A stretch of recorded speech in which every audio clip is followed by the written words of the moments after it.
I think growing up poor, like, was a huge blessing.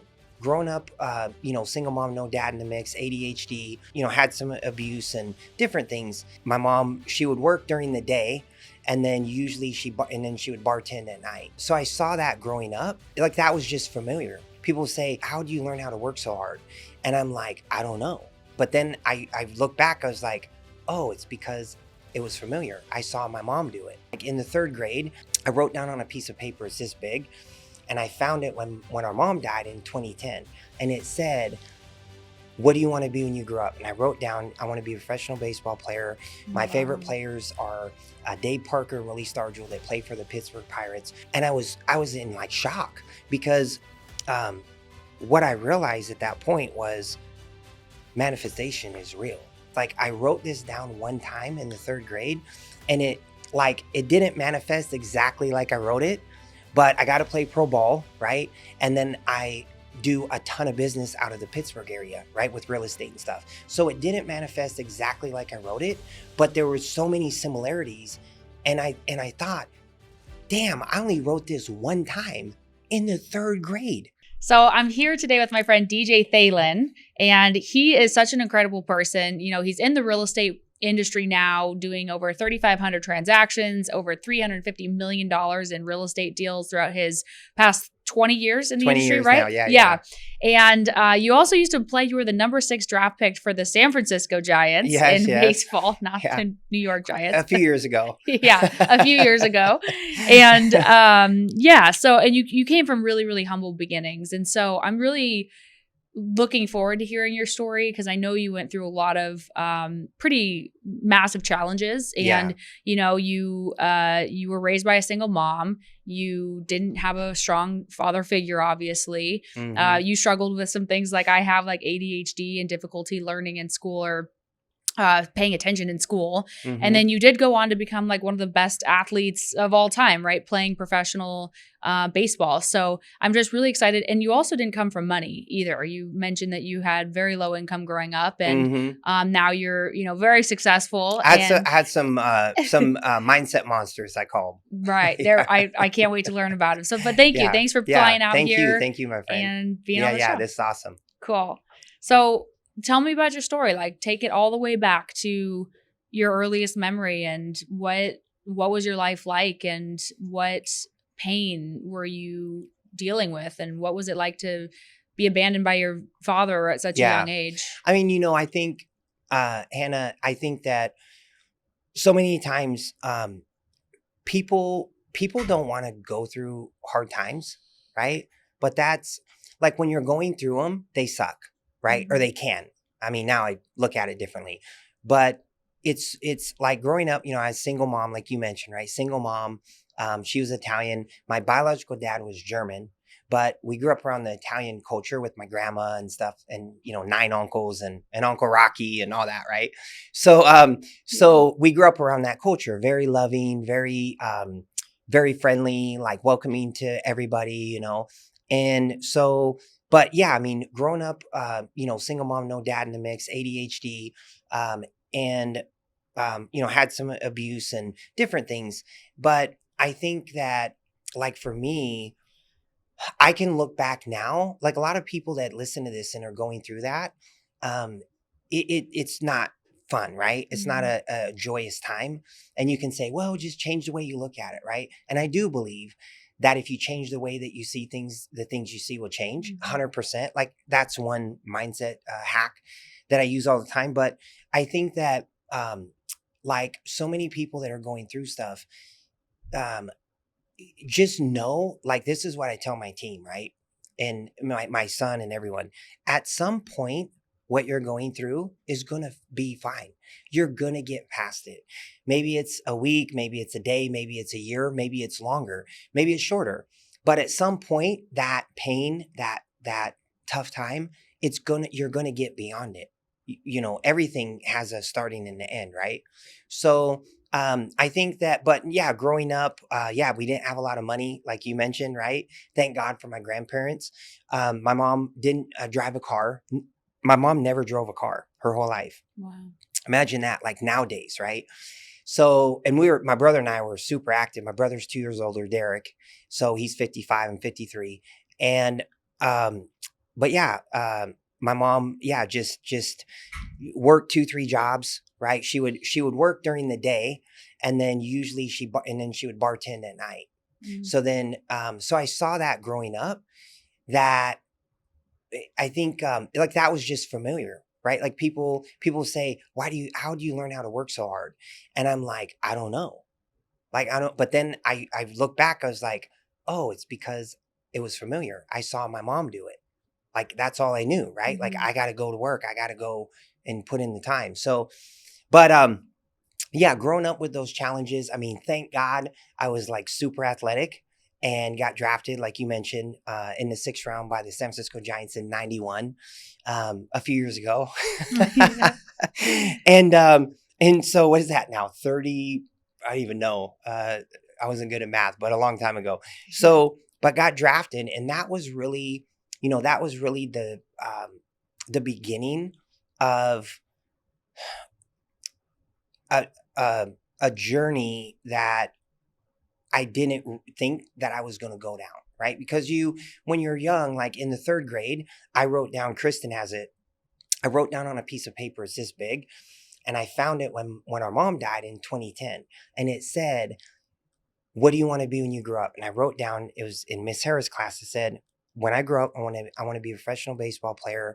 My favorite players are Dave Parker and Willie Stargell that play for the Pittsburgh Pirates. So I find this piece of paper, right? I'm the best player in the minor leagues, right? Like no belief problems, right? Which is a big, like, part of success, right? You have to the belief side. But I looked at this, Hannah, and literally, like, my brother was there. Our mom's laying on the couch still. Gone, right, dead. And so, and I'm looking for I find this, and she had a drawer with his memorabilia in mine, like baseball cards, stuff she kept. So I'm looking through this, and I find this old sheet of paper. I'm like, what's that? And I pull it out, and I couldn't even talk. Like, they thought like I was having a stroke. They're like, dude, what's wrong? What happened? And I was in like shock, because what I realized at that point was manifestation is real. That's what I realized. Like, I wrote this down one time in the 3rd grade, and it didn't manifest exactly like I wrote it, but I got to play pro ball, right? And then I do a ton of business out of the Pittsburgh area, right? With real estate and stuff. So it didn't manifest exactly like I wrote it, but there were so many similarities. And I thought, damn, I only wrote this one time in the 3rd grade. Like, what if I started writing my vision down and what I wanted all the time, and really giving it energy and really believing that, like, that's already done, right? How fast can I now attract things into my life? How fast can I create the life that I want, the things I want? And so that led me on a journey to really, a lot of the manifesting stuff, gratitude and things that we'll talk about. But yeah, that was like the kind of the beginning of the journey of understanding how strong our mind is, and how the universe works, and being a believer in God and all of that. That's like my number one. But then also, I think you have the spiritual, you have the physical. So you got to take care of your body, you got to take care of your spiritual side, a relationship, and then you have to take care of your mental side, right? And mental, I think energy and stuff like that is, I put that in the mental side. And so, yeah, it's like if you can figure out and I would say master, but just keep working on those and get better and better and better, pretty soon you'll look up and you'll be so aligned, and things start happening in your favor all the time. And you're like, oh my gosh, like, how, you know what I mean? Like, you used to be like, I can't believe that happened for me. Now you're like expecting it. You know what I mean? So it's just, yeah, my mindset change. But yeah, I think growing up poor, like, was a huge blessing. It taught me how to be creative. It taught me how to think out of the box. I learned how to play video games at 10 years old. The old school video games with they have the coin return at the bottom, little plastic door. I don't know, No. So Oh, yeah, yeah, yeah, yeah, they yeah. have like the plastic door. You put the quarter Yep. in. If you hit it, there's a door. Well, if they don't have the plastic door on it, right? Mm-hmm. I'm going to get a lot of people in trouble. But if you don't have the plastic door, you can take a penny and there's a slot and you can flick it up in there and it will hit the same part as the quarter. So from an early age, I didn't realize this till I got older. I literally was wired to look at everything backwards, like, which was a massive blessing, right, in my life. So had I not grown up that way, I would have never learned how to do that or play video games with straws like I learned how to do, like all these things that were so out of the box. So thank God that I had those things because it got me to be, I've always been like an outside of the box thinker. And it's, as an entrepreneur, like now it's like, oh my God, thank God I grew up that way because it serves me so well now, but when you're going through it sometimes, like people don't realize when they're going through hard times that those hard times down the road will probably be one of your biggest lead you to your biggest strengths and be so beneficial for you down the road, but you just can't. Like someone that doesn't have a dad, right? Mm-hmm. Like if anybody I know didn't have a dad was just pissed off growing up, like just anger, you know what I mean? Like quick fuse, like me.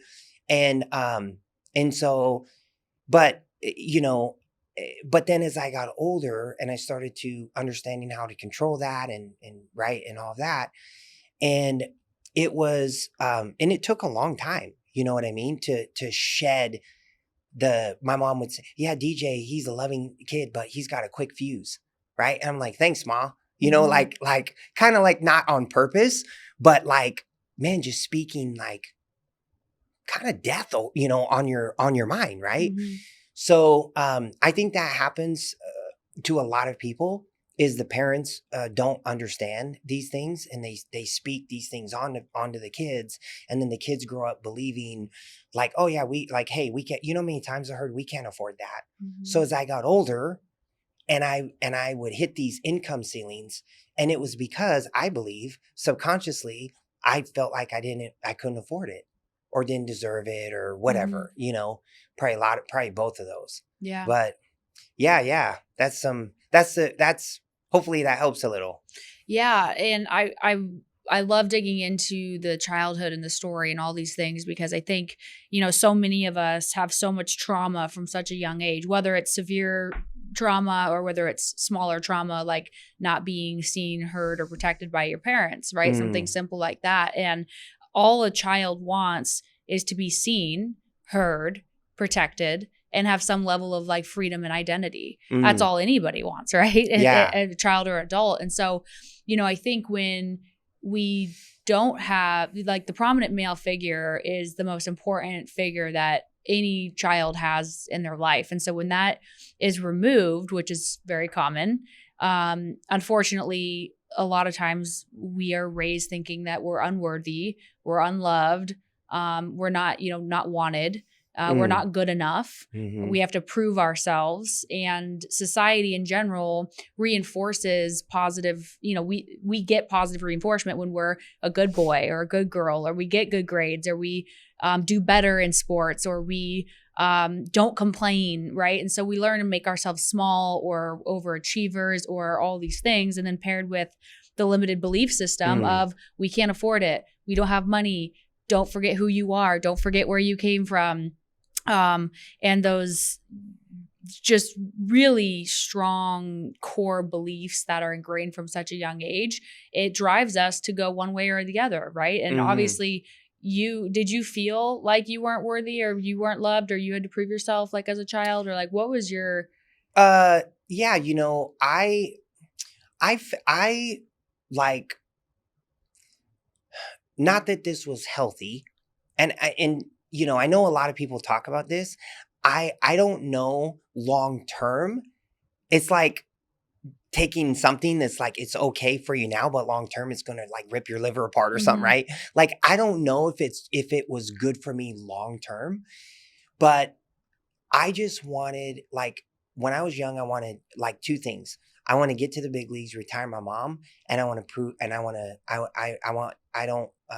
basically want to show my dad, like, like you screwed up. Right. You know what I mean? Like it was almost to prove to him, you know, from the abandonment and all of that, to prove to him like gotcha. Right. You know, you should have been there. Now look what you're missing out on. And so I think like that's kind of where I operated from. Mm-hmm. And I really don't believe that long term that's healthy, right? Because Right. then you get there, like let's say that you get there, and I've talked to people that have even, and it's like, now what? Mm-hmm. Now I proved it. Now what do I latch onto to keep me driven, to keep me like going forward, right? It's like I got there, right? So like, okay, yeah, I got you, but like, now what? Now what's your anchor? You know, Mm-hmm. so I think I think you can use it for fuel for sure. Like I think like a lot of kids grow up poor, inner city, single mom, no dad, and they use that to fuel them. Like I'm gonna show him, or I'm just gonna make it and take care of my mom. Like for me, it was both. Um, and so yeah, I think I use that.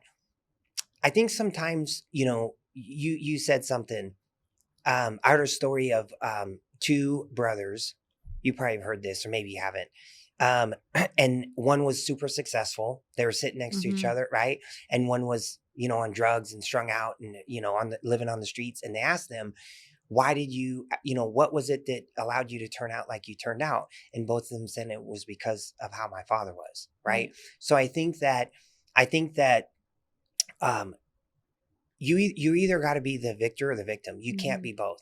And I think people go through life blaming, victim, Right. and you're in you're in like a rut, like you're in a track that it's like a train track. It's like hard to get out of, right? But I think that people need to understand that I truly believe gratitude, right? I start my morning with prayer, gratitude, obviously swimming, exercise, all of that. But um, if you're not putting good stuff in your mind on a consistent basis, constantly, we all default. We all have a default. Nobody, you know, people that say, "Oh no, I'm sharp as iron and I don't think negative thoughts." Man, I do. Like I have Mm-hmm. stuff come through me. I'm like, where'd that come from? Like that's kind of what I think of it now. When it happens, I'm like, why would I believe that? Where did that come from? Right? Mm-hmm. That's not true. It's the monkey mind. It's the It's the survival brain. Yes. Yeah. Yep. And then I'm like, no, that's not true. So when you're, you know, the first step in transformation is awareness. So once people become aware that you got to be humble enough and lose the ego. I think especially with social media and all of this, there's so many egos out there, and everybody makes entrepreneurship especially look like it's way easier than it is. Mm-hmm. Right. And then people get in and they get punched and they're like, damn, that hurt. I want to do that again. You know what I mean? And so I can circle back to that. But yeah, I think that if people can realize like a lot of times the messes that people look at Oprah Winfrey, right? There's Mm-hmm. tons of stories, abused, raped, you know, I think by her uncle or something. And she went through all this stuff and became a billionaire. Mm-hmm. Right. In fact, I think most of people that I know, we were talking about some of them, like they've been through some crazy crap, like, you know, like crazy, like going to jail, like smoking Mm-hmm. crack, you know, like I'm like, dang, man, like I didn't have it that bad. Like I just didn't have my dad around. You know what I mean? Like I didn't Mm-hmm. smoke crack. But so I think that there's different levels, but a lot of times if people choose to be the victor, they can use the mess is the message when they, Mm-hmm. you know, to help other people. Look at like the online coaching space. It's huge right now because people are using their mess and to basically help people fix their problem. Like I'm going to, you know, what I needed to learn or needed to know when I was younger, like I'm just going to create a signature program to show and teach people how to do what I did, but I had to go, you know, it took me 20 years, Yeah. right? I'm going to show people how to do it in 90 days or whatever. So we call that collapsing decades into days. And so, that's important. But yeah, I think, the challenges that, I don't remember, I was just telling this to, and I think this will help a lot of people that are watching this. When I came to this conclusion on my own. When we grow up and we're in school, what happens, like when you were in school, did you ever get an F? No, straight A my whole life. I knew it. I knew it. You're too smart. So yeah, No, I had no self-worth. Thought I had, that was the only place that I felt worthy, Yeah. was in overperforming in school. Yeah. Well, I did. Yeah. Right. Yeah. So like I can speak from experience. So, and yeah, I mean, listen, my mom was Italian, had the freaking metal spoon, like, Mhm.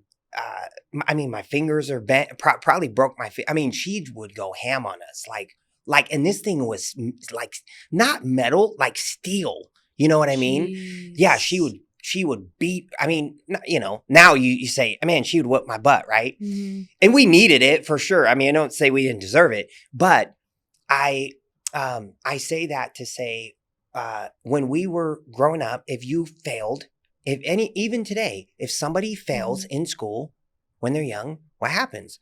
Massive trouble. They get punished, right? So these kids, even in school, they get suspended. They got to stay after. They got to go to detention, right? Whatever.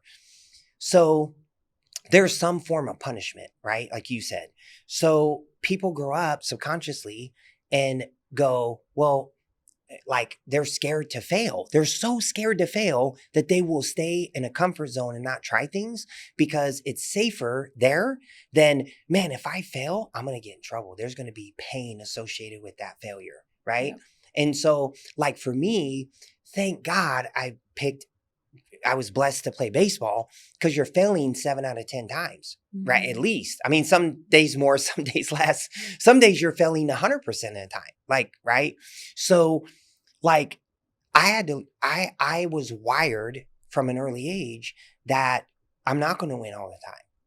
Like and I'm going to strike out. I'm going to, like not get a hit, whatever. Yeah. Right. But then I'm going to hit my home runs. I'm going to hit the grand slams. I'm going to, pitch a no-hitter, whatever it is. Right. Like, and so like for me, I didn't care about school. I just wasn't, I just wasn't engaged. I just wanted to go out on recess, to be honest. Yeah. Like that's all I thought about.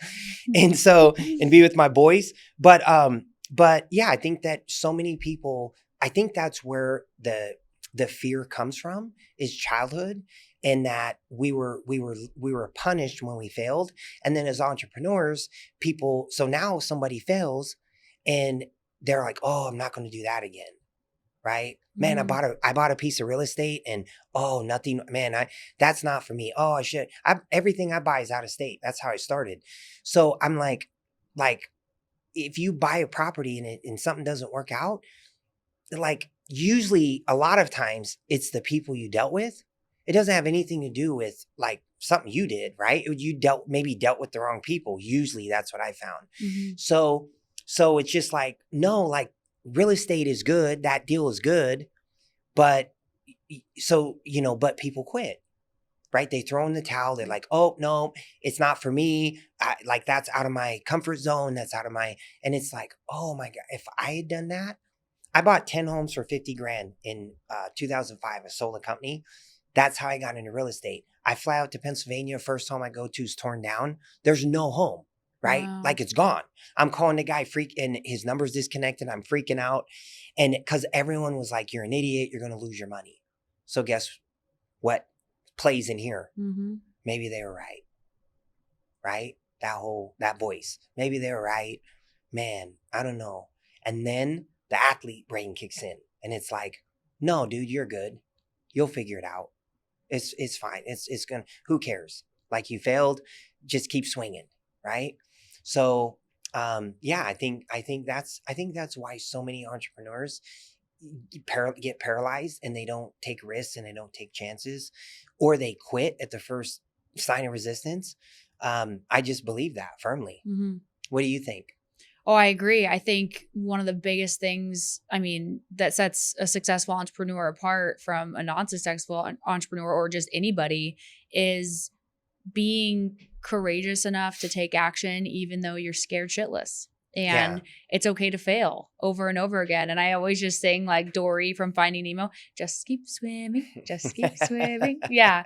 And that's what it is. And we are taught from a young age that don't fail, don't make mistakes, do it this way, follow the instructions, obey the rules. And entrepreneurship is the opposite. It's like create, fail, try things, innovate, test the limits, question the way it's always been done and all of those things. Mm-hmm. And it's you have to be okay with it. And I think something like so many entrepreneurs, they say 90% of entrepreneurs have some sort of pretty severe trauma that's happened at some point in their lives. And I think a lot of the pursuit of excellence through entrepreneurship, business, sports, any massive pursuit of excellence like that usually stems from a desire for fulfillment, right? There's something missing in us. Like there's that void inside of us. And that's good. Want that. And we think that when we pursue excellence and once we obtain excellence, then we'll feel fulfilled.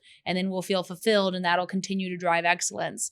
But what I found was that the pursuit of fulfillment and the pursuit of excellence are two separate pursuits. And when I finally, every time I achieved excellence, like I hit another goal or broke through a ceiling or I got a different car. Right. Like some sort of achievement that I hit, it was that short, brief period of joy and dopamine and satisfaction, like a hit of a drug. And then it was immediately followed by anxiety and fear. And like, now what? Now I got to do bigger. Now I got to do more. Now I got to go do this again. Like, what do I do next? Right. And so when that pattern continued to repeat, I realized like, okay, excellence isn't going to fulfill me. Like this is a separate pursuit.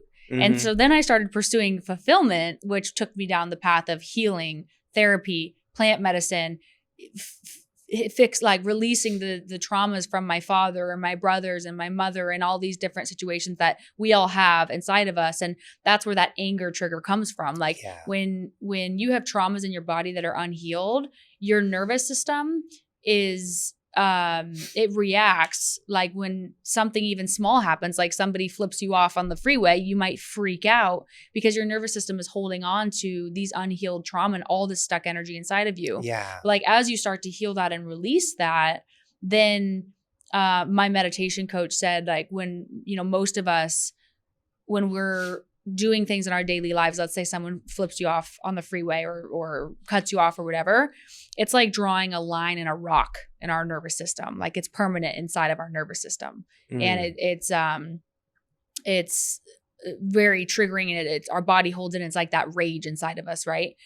Because we already have unhealed trauma. We have all this thing that we never cleared. But as you start to heal and you start to clear this stuff, then it ultimately will then become like a line in sand where it bothers you and affects you, but you're able to maybe meditate or do whatever, go to therapy and clear it out. And then it becomes like a line in water. And then it eventually becomes a line in air where like nothing in life can take you down.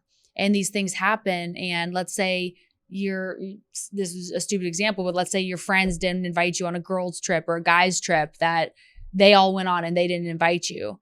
Like to a non-emotionally intelligent, non-healed, traumatized person, that might like really, really affect them. And that might really emotionally cause them anger, rage. Screw them. Right. Yeah. But someone who has healed and is emotionally intelligent and is has done the work, they'll be like, okay, like it's no big deal. Yeah. It's not a big deal. Like clearly I'm not investing in those relationships and clearly I have other relationships that are more important or whatever. And there's no like resentment or rage or ill will or pain that's caused by that. Yeah, I love that. So yeah, I think just being able to not be so attached to the outcome.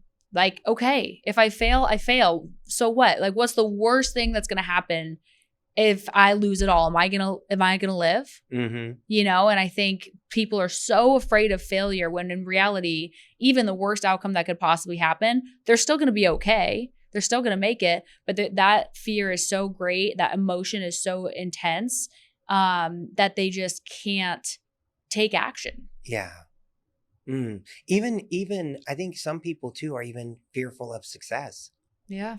Like even the opposite, like that wasn't me, but and I think too, like, that's why it's, we all have mentors, right? I'm sure you do. We have, a bunch. Kristen, my fiance, has a bunch. So, probably too many, but, Right. her on her end, Yeah. but no, but it's like, that's what, like that ultimate hack is finding somebody that I think when you find a mentor, you need to find somebody that's done what you want to do, that you're aligned with, that you like. It's not just find someone that's done what you want to do and learn from them. No, dude, you gotta like them, and you gotta like to be around them, and you gotta like their energy. Like there's more to it that I found, at least for me, is not just about, because it's not about just the money. It's the whole, the whole enchilada, right? It's like, do they have a successful relationship? How are they with kids? How are they with people? Are they friendly? Are they kind? Are they giving? And so like, it's more than just, hey, they were successful in this, but maybe they're a shit show at home and their marriage is falling apart and they're having an affair and all these things. Like, why would you want to learn from somebody like that? Right? You're going to get to that point financially, and then you're going to go, oh, damn, I sacrificed all these things that were really the most important. Right. And now what? Right. And now it's like, and so I think you realize, like, damn, I climbed the wrong ladder, like a lot of people. And I've done that. I've been like, a grinder. So like, I have to, like, even with Kristen, I have to like learn, like, okay, babe, like I'll turn my phone off, or, I'm getting better at it. I'm still like a work in progress. Right. But it's like, she told me for, we need a date night where we play. I want to play. I want to go putt. I want to do something. I'm like, okay. And finally, after, her harping on me a little bit, which I deserved, right? But again, you hit the nail on the head. If I wasn't in a state, it'd be like, God, what's this person? Why are they coming at me? Why would, you know what I mean? And the way that you're looking at the situation, instead of going, yeah, you know what, that's important to her, then that's something I need to work on and get better at. Right. And so, and like this year I have, we've done stuff, but yeah, I think what happens, Hannah, is a lot of people, and I did this, and I know a lot of people that do this. We compartmentalize. We take the pain and the trauma and the childhood stuff, and we suppress it, and we put it in a treasure chest, and we throw locks around it, and we throw that thing at the bottom of the ocean and think it's not there, but it's there. And then guess what comes out? What happened to me in 2011 or 2012? Driving my car down the road, blackout, right? I thought I had a heart attack. I pull over, my legs are numb. I was like, what the heck? It ended up being panic attack. So I had to deal with that, right? Like why did this happen? Because you're pressing down, you're taking on too much, right? You're redlining. Like you're just redlining. You're always on. You're never shut down. Your sleep's interrupted. You're not sleeping good, which is huge, right? And all of these things.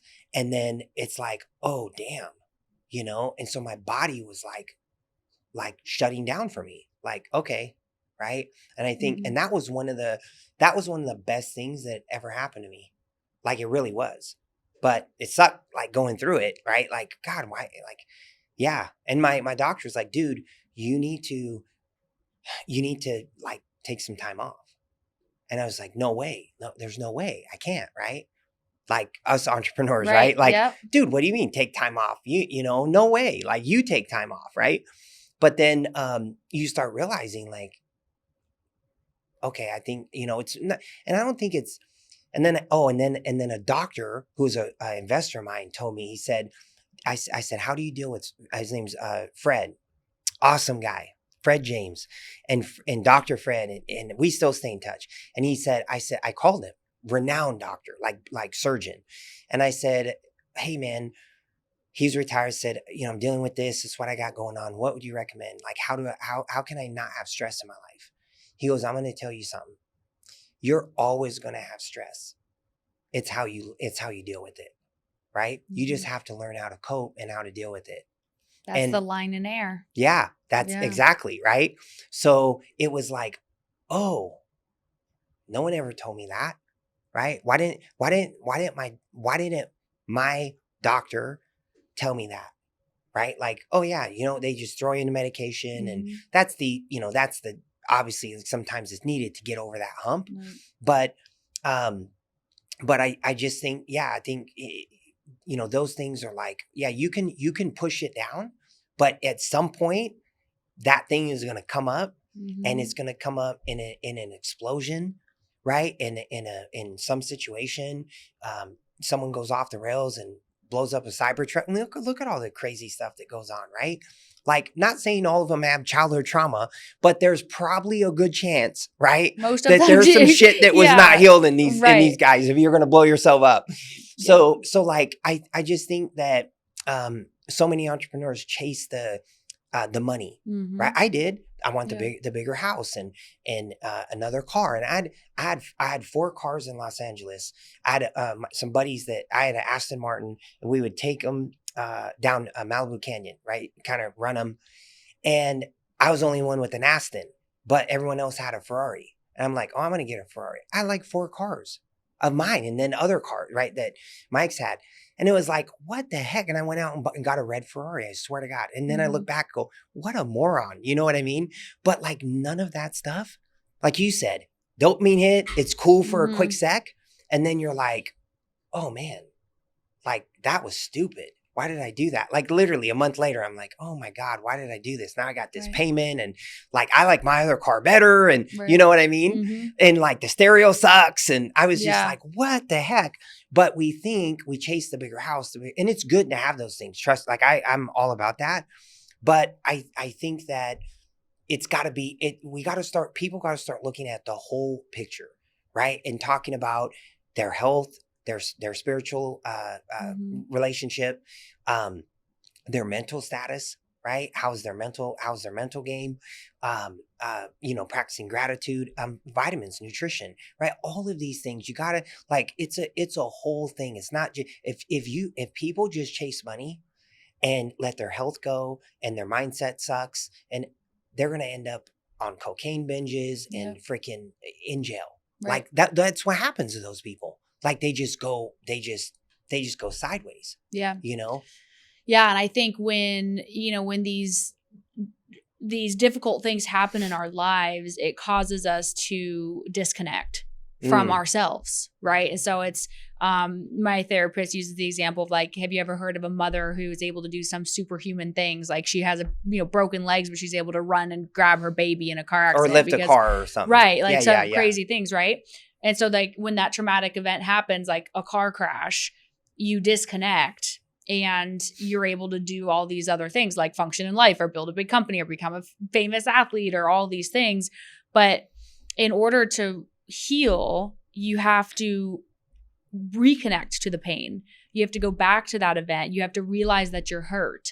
You have to realize that you need help, and you have to like seek professional help from someone whose attention is on you, because we as children have to give up our authenticity to be loved and taken care of by our parents, because we don't have an option. We can't stand up for ourselves. We can't say, oh no, this is who I'm going to be. Like, right. As a child, we're helpless. So we're like, okay, if I act this way, I get rewarded, I get loved, I get praised, I get whatever. And so we lose who we really are from such a young age that when we grow up, we don't even know who we are anymore. We've become this person that we continued to get rewarded to become. And then we wonder why we're so disconnected and why we're such addicts. Yeah. Like we're all such addicts. Everybody's on drugs of some, even if it's prescription drugs. Like almost everybody's on antidepressants, anti-anxiety, sleeping pills, caffeine, nicotine, weed, work, money, sex, like everything. Everybody I know, especially in the high performing entrepreneur space, is an addict. And they don't even know we're an addict. And like that was the realization I had. Joe Polish, you just met him a few minutes ago. Yeah, he's great. He's the one that made me realize that I was an addict. Like when I joined Genius Network, and he talks a lot about addiction because he used to be an addict as well. And I was like, oh my God, I didn't even know that. I'm just a functioning addict. Like I'm addicted to success and I'm addicted to money and I'm addicted to relationships and I'm addicted to, these things that the society might not perceive as a negative addiction, like food and all these things. But in reality, if you strip everything away from me and I just lay down alone with no stimulation at the time, I was miserable. I was anxious. Gotta grab your phone. I couldn't be there. Like just me and my thoughts. Yeah. It was like, shoot me. Yeah. Right. And I was like, I don't want to live like this. I don't want to be chasing the next thing just to stimulate me or give me another dopamine hit, or always like in this fight or flight, this feeling of fear and scarcity. And I need more. And I need like this will fulfill me. And the easy thing for us to do is be like, okay, well, that felt good for 10 minutes. So now I don't feel good again. So the easy thing to do is just set a bigger goal and just go for the next thing.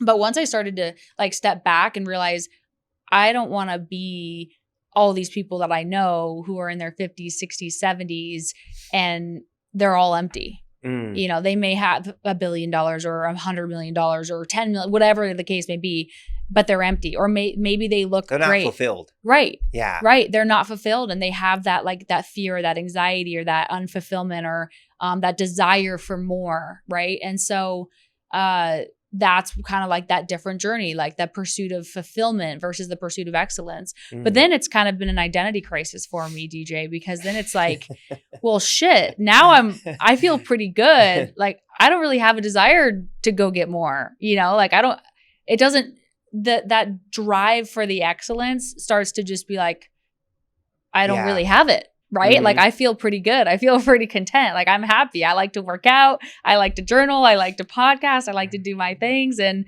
I don't need to be a billionaire anymore. But 6 months, maybe a year ago, I was like, oh, I'm going to be a billionaire, because I was just like grabbing onto that next thing. Right? Yeah. Yeah. Oh yeah. That's good. That's true. Oh yeah. I mean, and I think, wow, that's good. Yeah. I mean, it's kind of like, you hit something like identity crisis, right? Like a lot of guys, I went through it, like so many athletes, right? You look at the suicide rate after they leave the game in whatever sport they're playing, women, men, whatever, it's really high. A lot of people don't know this because all you were like, that was your identity. And now you were like for me, right? I was kind of like this top prospect, kind of can't miss kid, right? Kind of thing. And life peeled a different path, right? And so then when I left the game unplanned, but to raise my son and all that, I didn't want to go around my friends. I didn't want to go back to my old college and see my old coach. I didn't want to be around anybody because all he wanted to ask me was, what happened? What happened? Man, you should go back. No, you know what I mean? And it was like, I was stuck. I was like in this, like, cause that was all I knew was baseball, like forever, right? My whole life until 25 or whatever. Right. Yeah. And so like for, from the time I started playing 20 years of my life, like that was my identity, was like, I'm a baseball player. Like that was it. Right.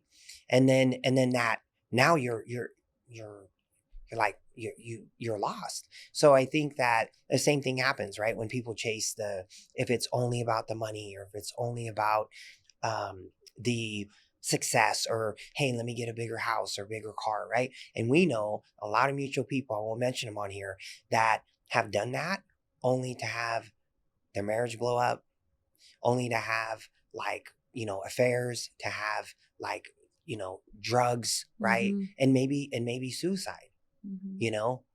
Or even in jail, right? Like just went down a bad path. Remember, I think sometimes people that don't fix that, they literally create more pain because they're used to it. It's familiar, right? Like I talked to Ryan Stewman once, and he's great. And Ryan said to me, dude, I would be so far down digging.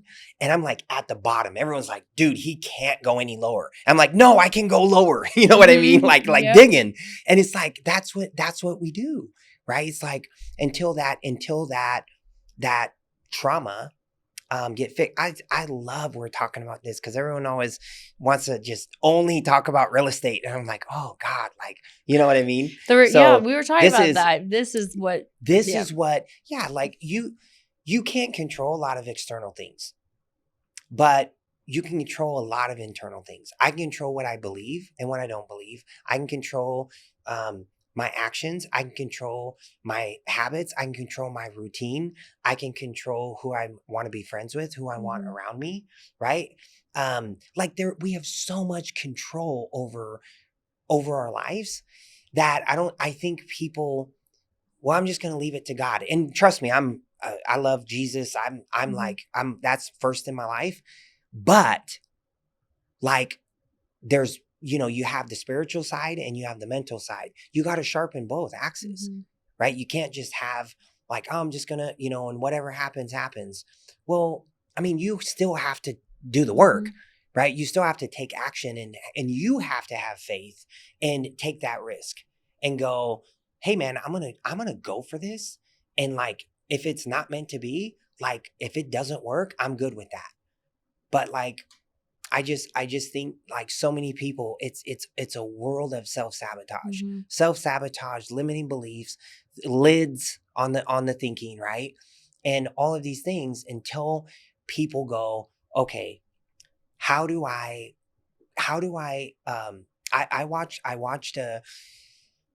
just told Greg this is great. This is good. I watched Ed Milet when he asked me in 2021, when my divorce was finalized. We were together 18 years.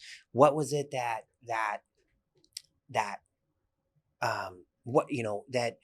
got me to take that jump, load up a 2-seater Mercedes, and everything else went into storage. And I moved across the country with what I could fit in a little convertible, right?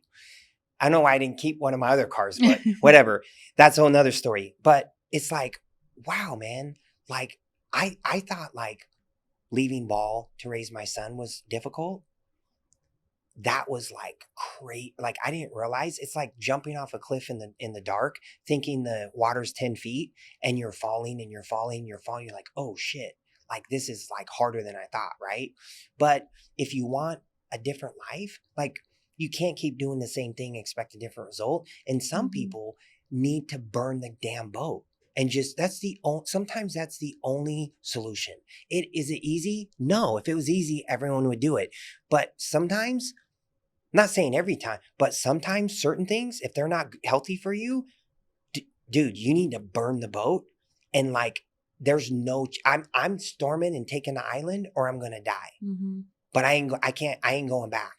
Like you just don't give yourself another option, right? I think more people just need to burn the boat. Yeah, I do. It's not easy, but now I look back, I met my soulmate, right? Who, Kristen, love you, honey. I met Kristen. I met a lot of great friends, and have a great extended family with her family.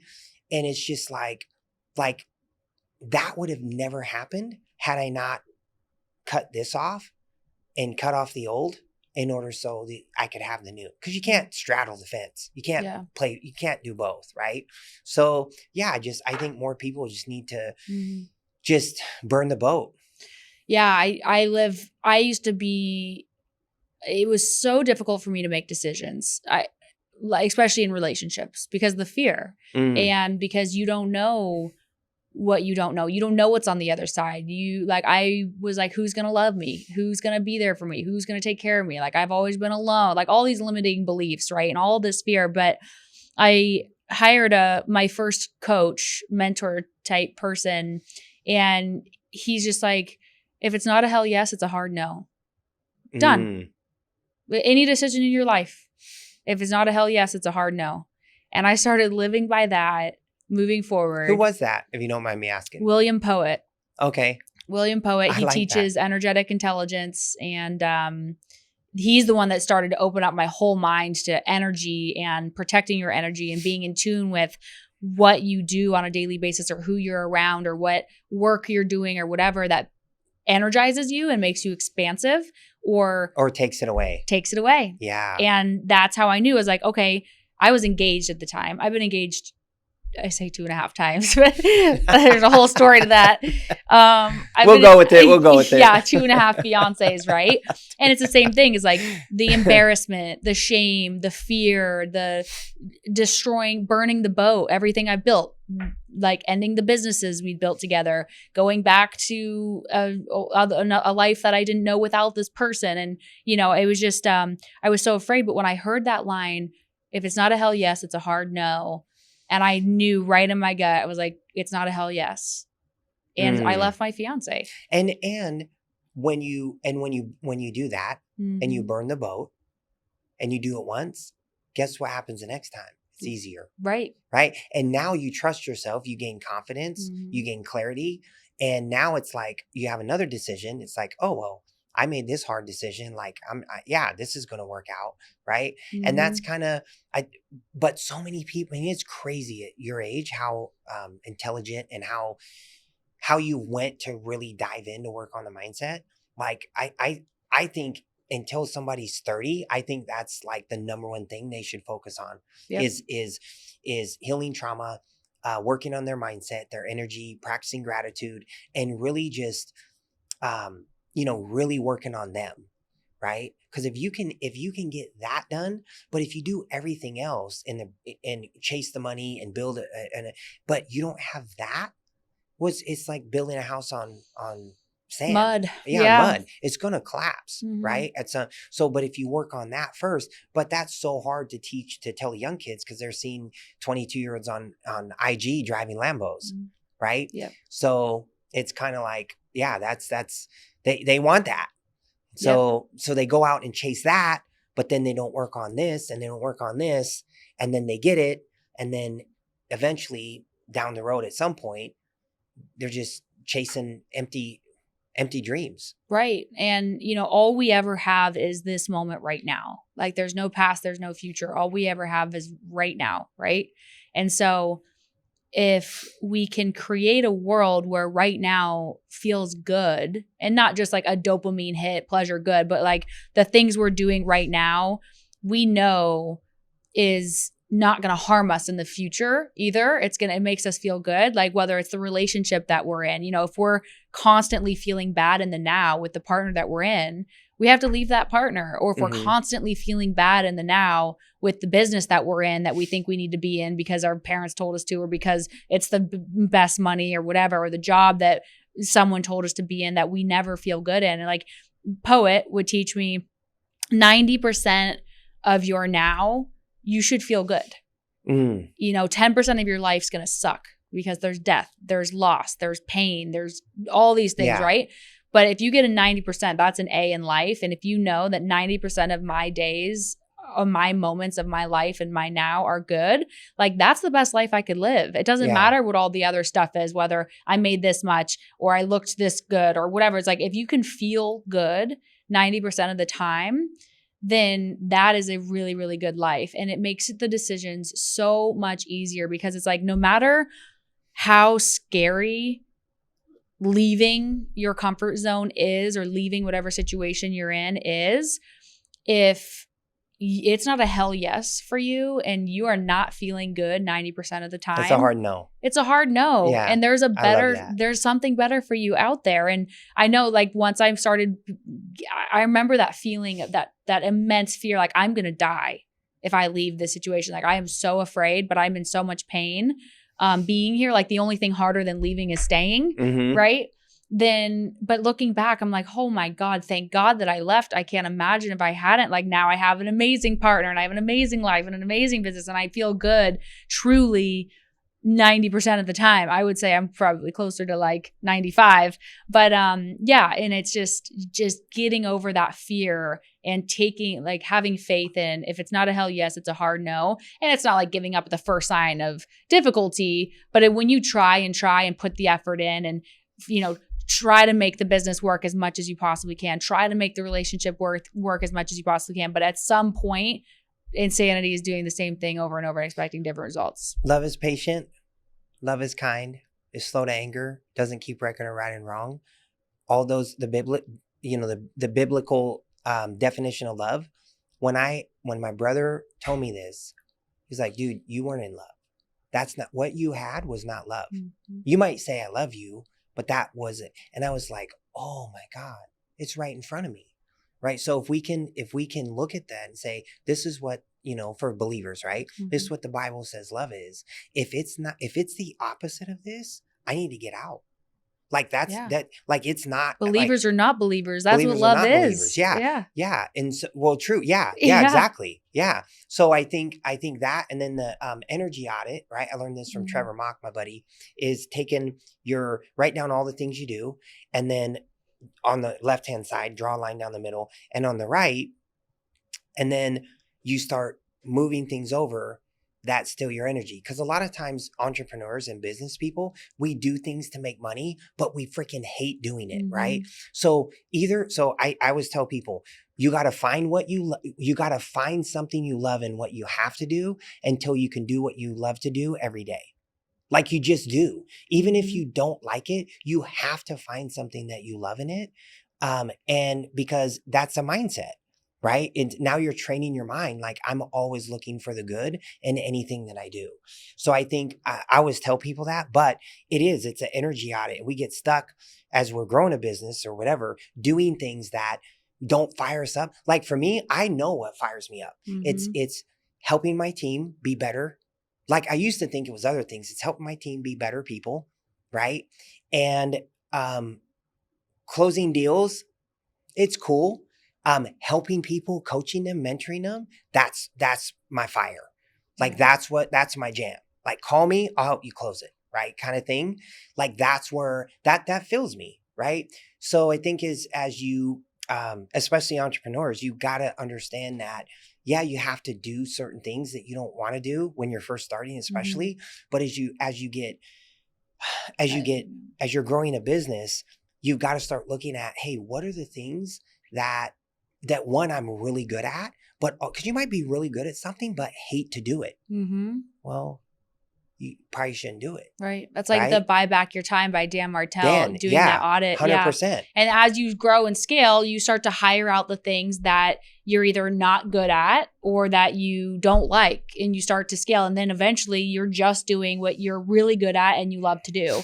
And then you have a team, because what you're not good at or you don't like to do, other people are good at and do like to do. Yeah. So like that's their unique gift. And you start to delegate and buy back your time from hiring and building a team. But most people think, well, they're stuck, right? Mind monsters. Well, if I got it, I've heard, well, if it's got to be done right, I got to do it. I used to think that.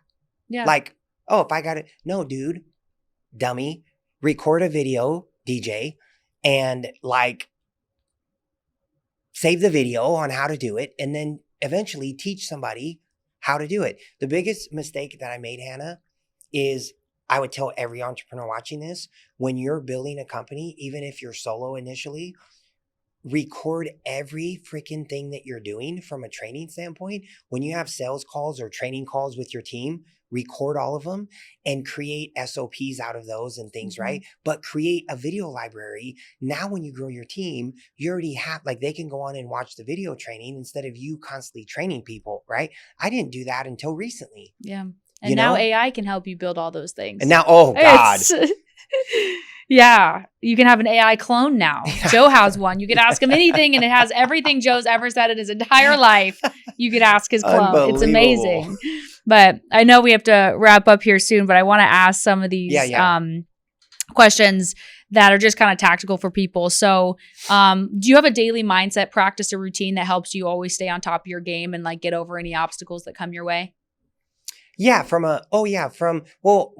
I have my routine in the morning, right? The praying, the meditating, the gratitude, the swim, having my coffee, and doing my manifesting, that sets me in like a happy vortex, right? So that kind of creates my, like Abraham Hicks, that creates my vortex around me, like the tornado, that, okay, I'm good. And then now I just try to carry that as far as I can through the day.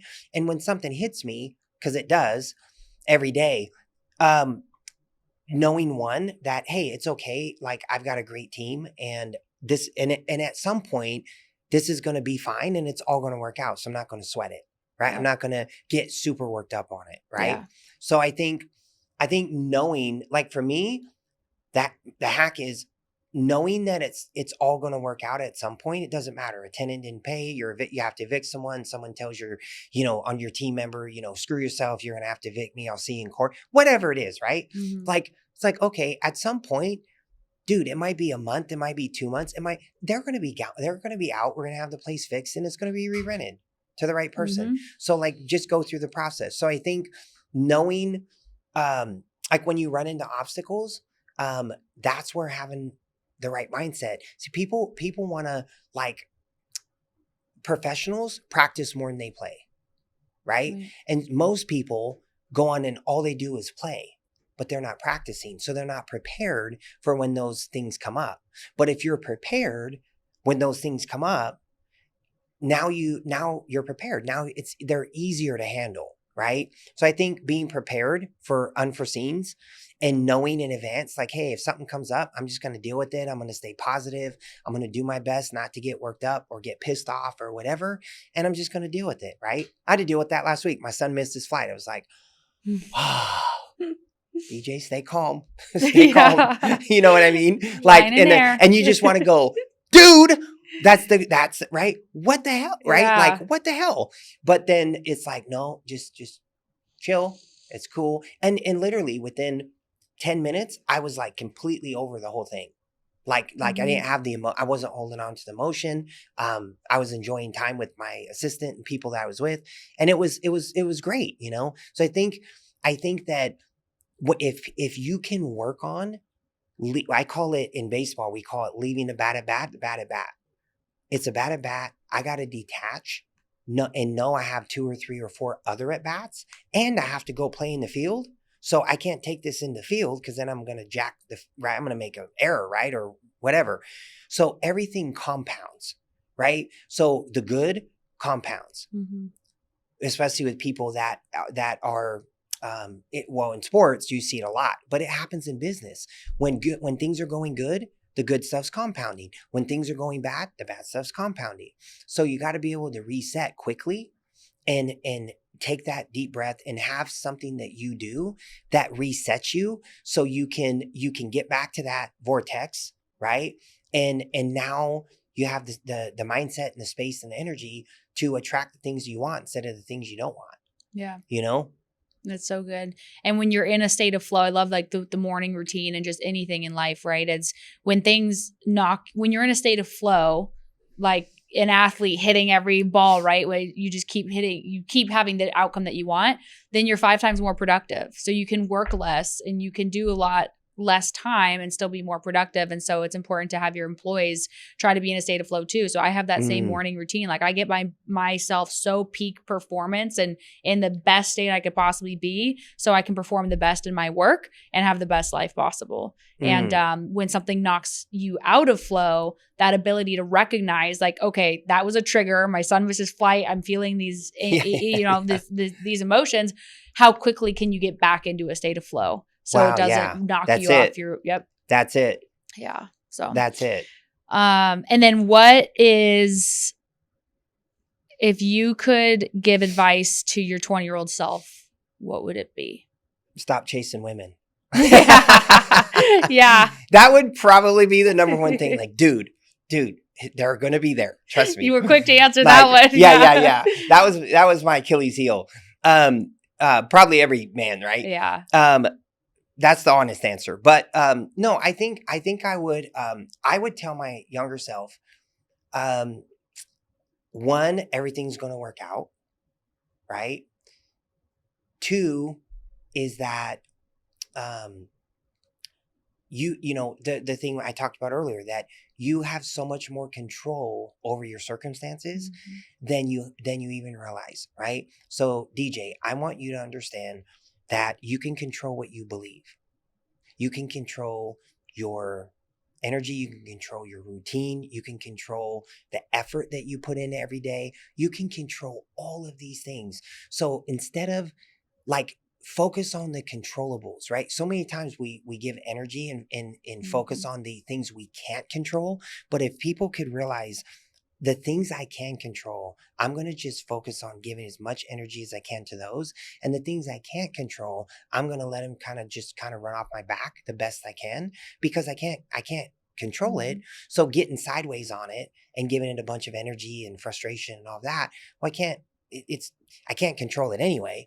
Right. So I think like, really, if I told my younger self, like, it's going to be good, you're going to have a great life and everything's going to work out. And then two is, well, one is stop chasing women, right? Yeah. But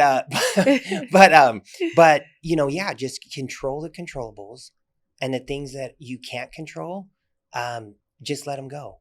And I think like that, to me, that would have served me the best, as an entrepreneur.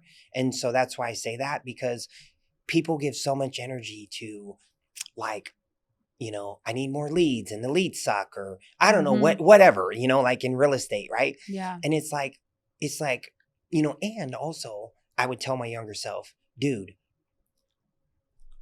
you need this. Actually, this is probably the number one thing I would have told my younger self. You ready? I would say, whatever you want to do in life, you need to believe at such an insane level that people think that your swagger is like a little arrogant, right? Like, dude, you have to believe you're so much better than you are at whatever you do. And if you do that, if you only do that, and that's all you do, you're going to have a great life. So I think that, the belief is it's where everything stems from. You believe you can, you believe you can't, you're right. Yep. So I think the belief is probably the biggest thing. And that would have helped me when I was young, and I wouldn't have had the high highs and the low lows. I would have been able to go, no, man, I'm good. I'm great.